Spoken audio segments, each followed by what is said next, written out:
Hey everybody, it's Gage with 12 Gauge Geek here, and we are doing a movie review on Alien Resurrection. Now, Alien Resurrection is the fourth film in the Alien series, directed by Jean-Pierre Jeunet and written by Joss Whedon. It was made in 1997 with a budget of $70 million and ended up grossing over $161 million. Came out back then with mixed reviews, but with, I'd say, a star-studded cast with the likes of Sigourney Weaver, Winona Ryder, Ron Perlman, Brad Dourif, Michael Wincott, Dan Hedaya, Leland Orser, and Raymond Cruz. I'd say the film should have been and done pretty well. Let's get into a synopsis. Alien Resurrection takes place 200 years after the events of Alien 3, making it around 2379. It follows the United Systems military spaceship, the Auriga. The Auriga's main focus has been trying to clone Ellen Ripley using DNA obtained during the events of Alien 3. After multiple unsuccessful attempts, they finally have what they have been looking for in the form of Ripley 8 and the embryo inside of her. The embryo inside of her turns out to be an alien queen, and not long after, we see a full-grown version capable of producing eggs with the typical facehuggers we all know. All the Auriga needs now is humans to implant to start making xenomorphs. Fast forward a bit to a crew of mercenaries inbound for the Auriga on a spaceship known as the Betty. Among the crew, we are introduced to actors such as Ron Perlman, Winona Ryder, and the Captain Michael Wincott. They have with them their precious cargo, which turns out to be live humans in stasis that the Auriga desperately needs to create xenomorphs. At this point, when they arrive to the ship, their cargo is offloaded, captains meet, money's exchanged, and the rules are laid out between the captains.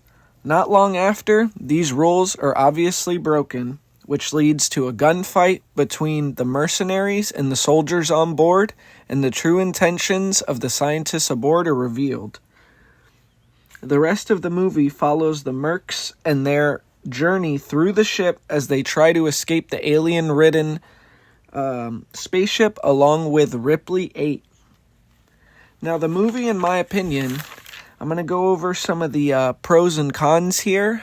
I actually like the movie a lot.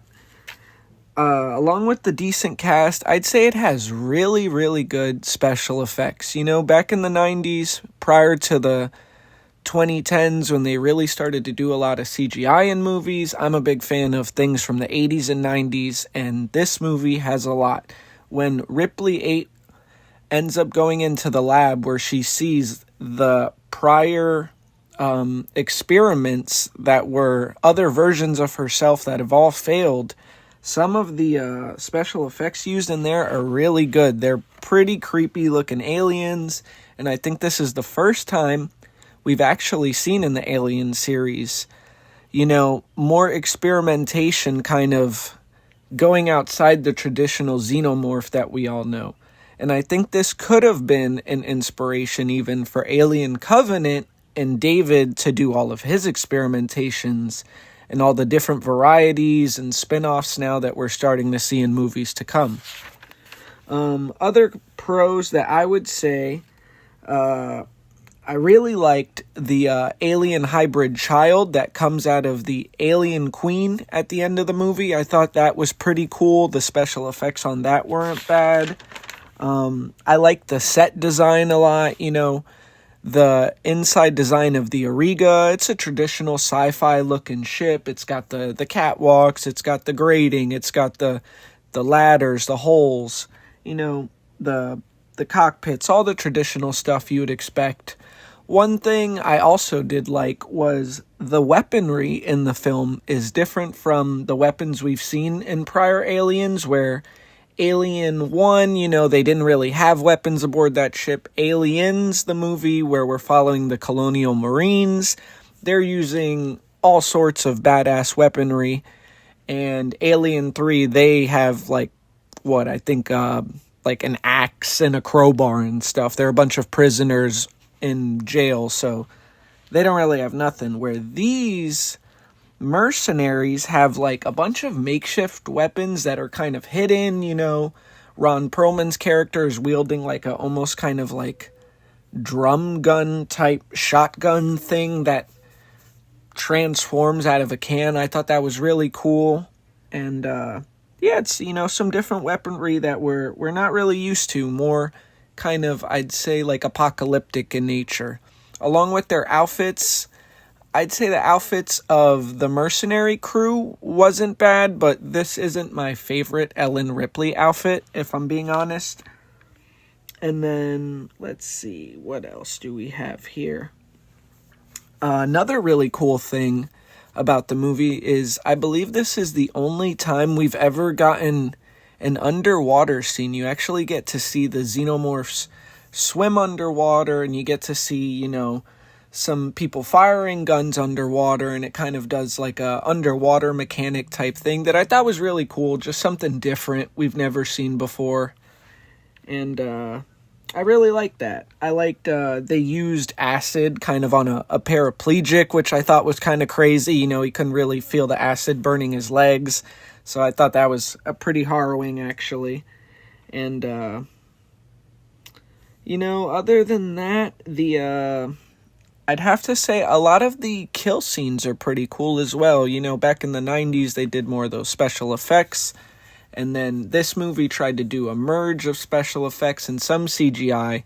And obviously, anytime you see the CGI on screen, and it's a little lackluster, a little rough.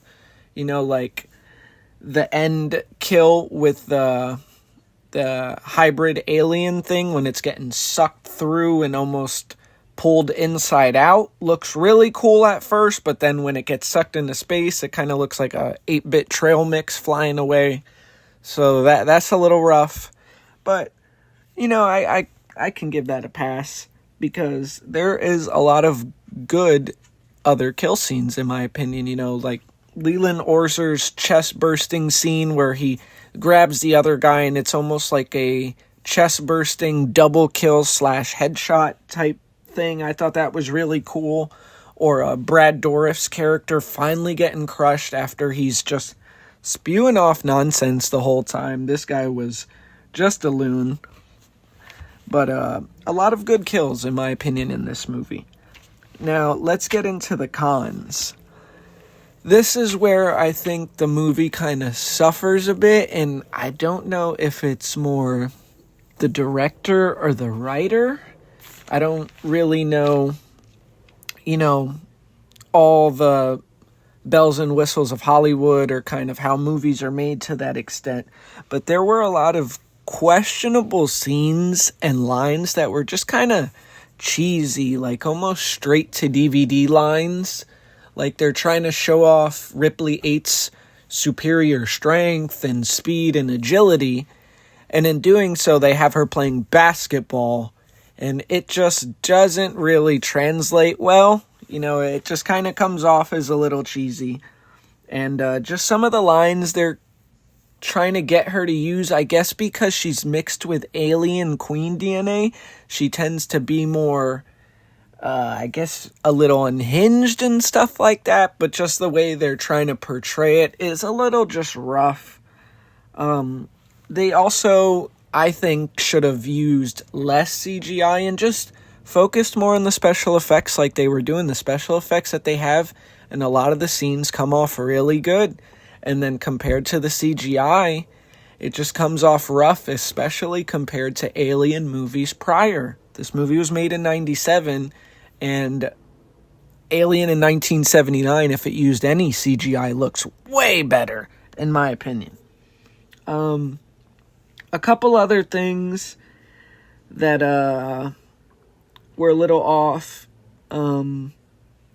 Let's see, what do we have here in my notes? What do we have here? It's not too many.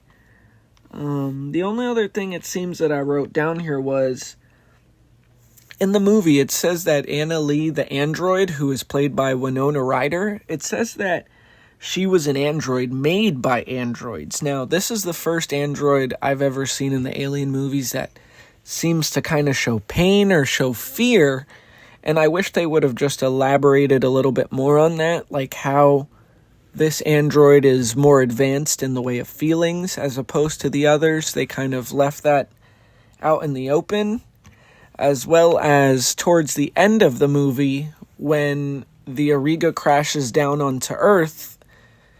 Earth looks pretty barren. You see it looks like the Eiffel Tower in the background. It looks like everything's destroyed, pretty post-apocalyptic, and they just left that really wide open. Was it the Auriga that just bombed everything out? I don't really think so. It looks like it'd been like that for a while. So more elaboration there would have been better. But other than those two things, I really like the movie. As a fan of the Alien franchise, the Alien series, I like this one a lot more than I like Alien 3, I'd say. It's not better than Alien 1. Obviously, it's not better than Aliens. I wouldn't say it's better than Prometheus, Alien Covenant, or definitely Alien Romulus. That movie's phenomenal. But it stands out on its own as an Alien movie, and I definitely say if you're a fan, it's worth a watch. So, I think that's it for the video. If you guys like this video, be sure to give this a like and subscribe to the channel for